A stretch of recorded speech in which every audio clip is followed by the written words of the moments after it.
Ya, inilah 3 posisi sekaligus yang bisa dimainkan oleh Jay Itzes saat bergabung di Timnas Indonesia. Dan informasi bola selanjutnya. Ya, Puan Maharani mencari takjil saat Tom Hei dan Orad Mangun gagal dinaturalisasi. Informasi bola selanjutnya, striker pajangan Yokohama FC terkejut dipanggil Vietnam belak-belakan soal kekuatan Timnas Indonesia. Dan yang terakhir, semoga sukses Venezia lepas Jay Itzes ke Timnas Indonesia. Simak selengkapnya hanya di sini di Kamus Bola untuk Anda.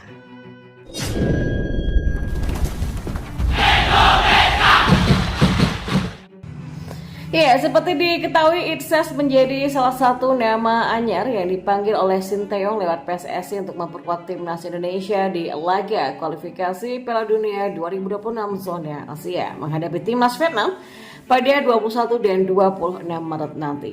Bagi pemain Venezia tersebut, ini akan menjadi laga pertama yang akan ia mainkan dengan jersey Timnas Indonesia. Dan tak ayal, Itzes sangat tidak sabar untuk berkumpul bersama teman satu timnya dan menjalani debut perdananya. Ya, bergabungnya Itzes ke skuad Timnas Indonesia lantas menimbulkan sebuah pertanyaan baru. Di mana posisi yang akan dimainkan nantinya? Pasalnya ia merupakan pemain versatil yang bisa bermain pada beberapa posisi.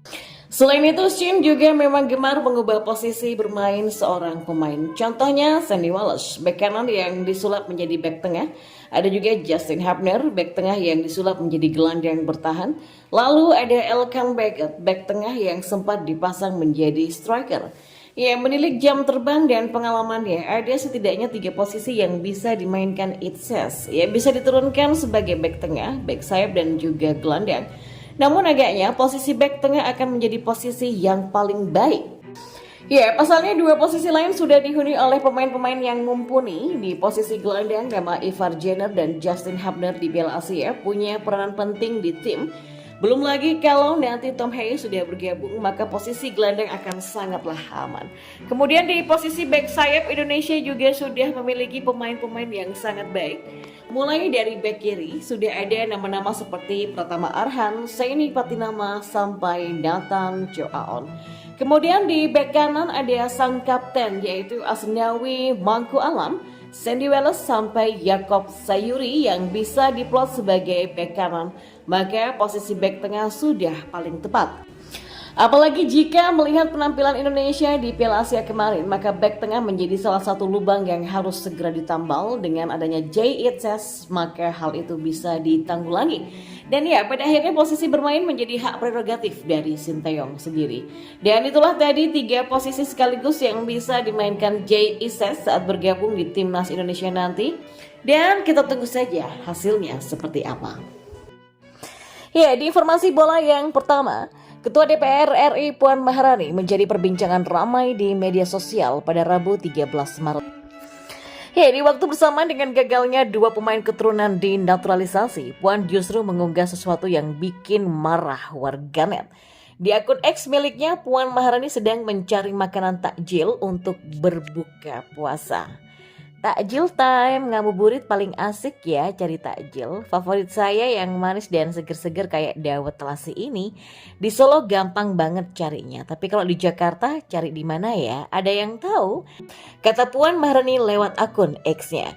Bukannya menjawab, warganet justru mencerca Puan karena dianggap menggagalkan upaya Tom dan Orad Mangun untuk membela Timnas Indonesia melawan Vietnam tanggal 21 Maret mendatang. Nyari takjil bisa sampai Solo, Bu. Masa tanda tangan naturalisasi pemain timnas nggak bisa sih, Bu? Atau akun lain yang mengatakan, timbang tanda tangan doang aja susah, anjir. Gimana nih perasaan pemainnya sudah excited habis kelar main langsung ke Indo, akhirnya nggak jadi disumpah, entar mereka berubah pikiran nggak mau gabung. Indo gimana coba? Iki lo aset masa depan lo ya, kata yang lain ya. Atau netizen lain yang mengatakan, nyari takjil jauh banget sampai Solo, Bu. Masa tanda tangan calon pemain timnas dikit aja nggak bisa sih? Bu, ini bulan Ramadan loh, bikin orang seneng aja dapat pahala. Contohnya tuh tanda tangan untuk Tom Hei dan Ragnar Orad Mangun. Yuk Bu, dipercepat, tulis akun lainnya. Dan kita beralih ke informasi bola yang lain. Ya, kita beralih ke informasi bola yang lainnya. Ya, keputusan Philippe Rosier memanggil Nguyen Chong Puang Dia tak menyangka akan masuk skuad timnas Vietnam lagi. Yang Nguyen Chuang Phuong mengakui keputusan Philippe Rosier memanggilnya ke skuad timnas Vietnam bagi dirinya sendiri adalah sebuah kejutan. Di saat karir level klubnya amburadul, Nguyen Chuang Phuong bahkan belum merasakan bermain untuk Yokohama FC di J-League kedua pada musim ini. Kualitas Chong Pong sempat dipertanyakan publik sendiri, bahkan rekan timnya di timnas Vietnam menyebut karir abroad-nya sangat menyedihkan. Nah, meski begitu, Chong Pong percaya Rosier punya penilaian tersendiri setelah melihat performanya di level klub. Walau tidak dalam pertandingan resmi, hanya saat berlatih dan laga-laga uji coba yang dijalani oleh Yokohama FC selama ini. Tidak ada pemain yang pasti masuk tim. Saat saya menunjukkan performa saya, pelatih akan memilih saya dan semuanya juga tergantung dengan taktik pelatih. Ya, fakta bahwa saya dipanggil sebenarnya bukanlah sebuah kejutan. Saya pikir setiap orang punya pekerjaan ya, dan hal ini juga membuat Philippe Rosier mengetahui cara kerja klub sehingga mengevaluasi berdasarkan kriterianya. Saya sendiri berlatih di sana dengan intensitas sangat tinggi dan juga menjalani pertandingan persahabatan klub, ujarnya. Ya, lebih dari itu, Chong Pong merasa senang kembali dipercaya bermain untuk tim nasional Vietnam setelah absen selama 6 bulan terakhir. Di saat sosoknya kurang dipercaya bermain di Yokohama FC, namun ia mengaku belajar banyak hal yang membuatnya ingin bertahan di klub tersebut. Saya rasa sebagai pesepak bola, semua orang akan senang jika bergabung dengan timnas. Saya sendiri akan berusaha semaksimal mungkin. Bagi Pong sendiri itu bukanlah masa yang sulit, karena Yokohama FC itu adalah lingkungan yang sangat berkembang untuk saya coba dan pelajari. Saya pikir hal baiknya adalah saya belajar banyak hal dan itulah alasan untuk terus bertahan dengan klub, ujarnya. Nah, soal kekuatan timnas Indonesia, Chong Pong meminta agar publik Vietnam melupakan masa lalu ketika skuad Garuda mudah dikalahkan. Chong Pong merasa timnas Indonesia saat ini tengah mengalami perkembangan sama seperti tim-tim lainnya termasuk Vietnam. Namun begitu, Chong Pong menegaskan jika Vietnam saat ini harus mencari strategi yang bisa digunakan untuk mengalahkan Indonesia di laga nanti. Dan yang terakhir,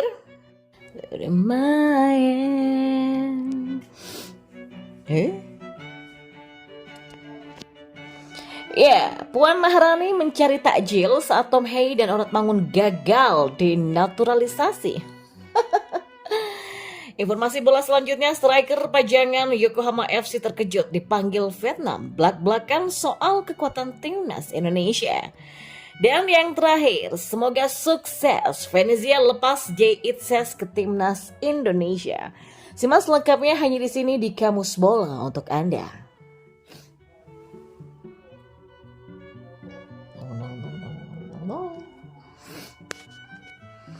Ya, di informasi bola yang pertama, Ketua DPR RI Puan Maharani menjadi perbincangan ramai di media sosial pada Rabu 13 Maret hari ini karena gara-gara belum ada tanda tangannya dua pemain keturunan Tom Hei dan Ragnar Oratmangun yang gagal dinaturalisasi. Ya, padahal dua pemain berdarah Belanda dan Indonesia itu yang tiba di Jakarta sejak Senin 11 Maret dini hari kemarin. Namun, pengambilan sumpah keduanya gagal dilakukan karena dokumen persetujuan naturalisasi belum ditandatangani oleh Puan Maharani. Ya, di waktu bersamaan dengan gagalnya dua pemain keturunan dinaturalisasi, Puan justru mengunggah sesuatu yang bikin marah warganet. Di akun X miliknya, Puan Maharani sedang mencari makanan takjil untuk berbuka puasa. Takjil time, ngabuburit paling asik ya cari takjil. Favorit saya yang manis dan... Ya, sejumlah pemain yang berkarir di Eropa pun akan berkumpul di Jakarta pada 17 Maret karena mereka terlebih dulu memperkuat klub masing-masing menjelang jeda internasional. Dan saya rasa jika hanya menggunakan pemain-pemain muda seperti dulu, maka akan sangat sulit bagi tim untuk menahan tekanan di Stadion Utama Gelora Bung Karno. Kalau hanya menggunakan pemain muda, mereka kurang berani, berpengalaman dan sabar dalam setengah jam pertama permainan. Vietnam bisa kebobolan 1-2 gol dari Indonesia. Kita hampir seperti tidak akan bisa untuk bangkit. Tapi jika kalah di leg pertama, maka seluruh tim akan dengan mudah hancur di leg kedua. Ya, tekanan yang dihadapi tim Vietnam saat ini sangat besar. Hanya pemain berpengalaman dan pemberani yang paham betul dengan tekanan tersebut dan bisa cukup tenang untuk mengatasi tekanan yang ada, ujarnya. Dan yang terakhir, media asal Vietnam The Tau 247 juga menilai strategi Shin Tae-yong lebih baik daripada Philippe Rosier. Hal tersebut didasari dari hasil Piala Asia kemarin. Sebagai informasi, Sinteyong mampu mengantarkan timnas Indonesia melaju ke babak 16 besar Piala Asia 2023. Sayangnya laju timnas Indonesia terhenti di Australia. Tim asuhan Philippe Rosier bahkan harus angkat koper dengan status juru kunci grup D. Vietnam selalu menelan kekalahan dari 3 laga yang dijalani. Rinciannya yakni tumbang dari Jepang dengan skor 2-4, timnas Indonesia 0-1 dan Irak dengan skor 2-3. Dari hasil tersebut, Tetau 247 menilai bahwa Philippe belum mampu menerapkan strategi yang tepat untuk timnas Vietnam.